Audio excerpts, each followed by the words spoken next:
지금 회피형과 이별 후 혹시 상대에게 다시 연락 올 가능성이 있을까? 이런 고민을 하고 계신가요? 그래서 준비했습니다. 만약 상대가 오늘 말씀드릴 이 세 가지 경우에 해당한다면 상대에게 먼저 연락이 올 확률이 아주 높습니다. 회피형과의 보다 디테일한 제외 전략이 필요하신 분들은 영상 시청 후 화면 하단 고정 댓글 속 링크를 클릭하시면 회피형의 이별 후 심리 및 제외 방법을 확인하실 수 있습니다.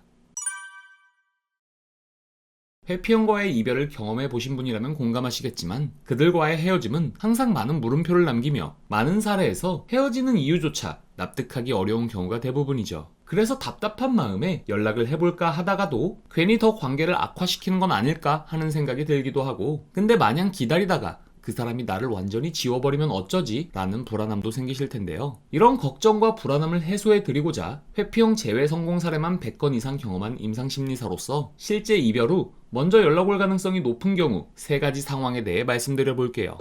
첫 번째는 애정 결핍 성향이 강한 회피형인 경우입니다. 이 말을 들으면 회피형인데 애정 결핍일 수가 있나? 이런 생각이 드실 텐데요. 많은 분이 오해하시는 게 회피형을 애정이나 애착이 없는 사람으로 치부하곤 하지만 실제로는 그렇지 않아요. 그들 역시 인간의 본성인 애정과 애착에 대한 욕구를 갖고 있으며 다만 그 욕구를 표현하고 유지하는 방식이 비회피형과는 다를 뿐이죠. 특히 회피형 중에서도 정서적으로 누군가와 연결되어 있어야 안정감을 느끼는 유형들이 있습니다. 이런 분의 또 다른 특징은 짧은 연애를 반복한다는 건데 그만큼 이성과 애정에 대한 욕구가 강하다는 거죠. 이런 경우 겉으로는 독립적인 것처럼 보이지만 실제로는 정서적으로 연결된 대상이 없을 때 공허함이나 불안감을 크게 느끼는 경우가 많아요. 그래서 이별 후 혼자 있는 시간이 길어질수록 그 공백을 견디기 어려워하고 결국 먼저 연락을 시도하는 경우가 비교적 많습니다. 두 번째는 이별 후에도 간접적으로 감정 신호를 보내는 회피형인 경우입니다. 예를 들어 카톡 차단과 해제를 반복한다거나 SNS를 염탐하거나 주변에 여러분의 근황을 물어보는 등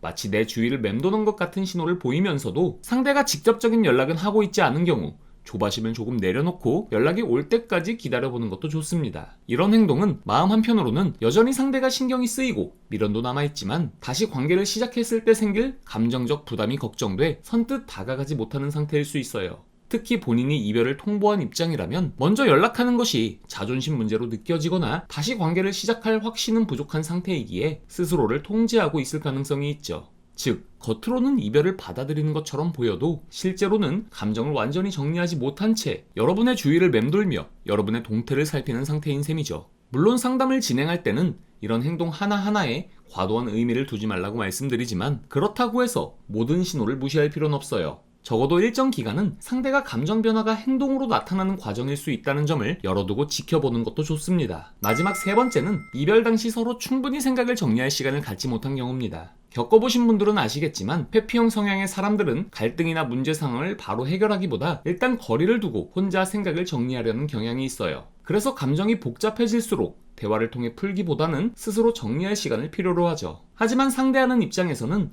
이런 태도가 답답하게 느껴질 수 있고 관계를 붙잡기 위해 계속 대화를 시도하거나 대답을 재촉하게 되는 경우가 많고, 이 과정에서 서로의 방식이 충돌하면 생각이 충분히 정리되지 않은 상태에서 감정적으로 이별이 결정되는 경우도 생기기 마련이죠. 특히 회피형의 입장에서는 그런 갈등의 과정이 굉장히 불편했기 때문에 당시에는 스트레스 상황에서 벗어나고자 극단적으로 이별이라는 선택을 했지만 일정 시간이 지나고 불편한 감정이 가라앉게 되면 본인의 진심을 마주하게 될 확률이 높습니다. 그 과정에서 상대에 대한 미안함과 죄책감이 동반되는 경우도 많고요. 그래서 이별 당시에는 단호해 보였던 사람이 시간이 흐른 뒤 진정성 있는 태도를 보이며 먼저 연락을 해온다면 감정을 어느 정도 정리한 후 진지하게 다시 생각해보는 과정을 혼자 겪었을지도 모릅니다. 다만 여기서 중요한 건 단순히 감정만으로 재회를 시도하기보단 두 사람 사이에서 반복됐던 갈등을 어떻게 다룰 것인지에 대한 현실적인 합의가 필요하다는 점입니다.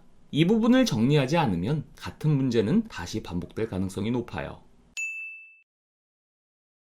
오늘은 상대가 먼저 연락해올 가능성이 높은 세 가지 상황에 대해 말씀드렸는데요. 사실 재회를 바라는 분들이라면 연락이 올까라는 고민보단 이후 관계를 어떻게 회복해 나갈 것인가에 대한 고민이나 내가 정말 상대를 있는 그대로 수용할 수 있나에 대한 고민을 해보셨으면 해요. 설령 상대가 먼저 연락이 오더라도 두 사람 사이에 근본적인 문제가 그대로이거나 이런 생각의 과정을 통한 확신이 없다면 결국 다시 이별로 이어질 가능성이 높기 때문이죠. 또한 회피형과의 관계는 일반적인 연애 공식이 잘 통하지 않고 타이밍과 접근 방식이 조금만 어긋나도 관계가 다시 멀어지기 십상이라 혼자 판단하고 대응하다 보면 상대와의 관계가 더 악화되거나 재회 가능성이 있는 상황을 스스로 망쳐버리는 경우도 대부분이죠. 하지만 이별 당사자인 여러분이 감정을 배제하고 객관적으로 상황을 분석하고 행동하기란 말처럼 쉽지 않기 때문에 상대가 회피형인 경우에는 1대1 상담을 권장해드리고 있어요. 그들의 상식과 여러분의 상식은 전혀 다르기에 여러분의 상식으로 그들에게 대응해서는 여러분이 원하는 결과를 얻기 어렵습니다. 그래서 만약 여러분이 회피형과 이별 중이시고 현재 감정적으로 많이 지쳐있고